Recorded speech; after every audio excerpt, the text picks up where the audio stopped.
कल्याण डोंबिवली महानगरपालिकेच्या कल्याण पश्चिमेकडे 12वी घनकचरा प्रकल्पातील कचऱ्याने सायंकाळच्या सुमारास अचानक पेट घेतला। काही कालावधीतच या आगीने रौद्र रूप धारण केलं। या घनकचरा प्रकल्पालगत महापालिकेचा बायोगॅस प्लांट आहे। अग्निशमन विभागाला आगीची माहिती मिळताच तात्काळ घटनास्थळी धाव घेतली व अर्ध्या तासात या आगीवर नियंत्रण मिळवला।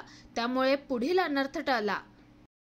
आदरवाडी फायर ब्रिगेडला 6:30 वाजता 12वे डम्पिंग ग्राउंड येथे बायो ऑइलच्या प्रकल्पा शेजारी आग लागल्याची वर्दी आली। त्या वर्दी मिळताच आम्ही तत्क्षणी निघून तिथे पोहोचलो। बघितलं असता आग मोठी कंपाऊंड जवळ पोहोचलेली होती बायो ऑइलच्या आणि गॅसच्या। तर कर्मचाऱ्यांनी तत्परता दाखवून आग आटोक्यात आणली आणि पुढे होणारा मोठा दुर्घटना टळली।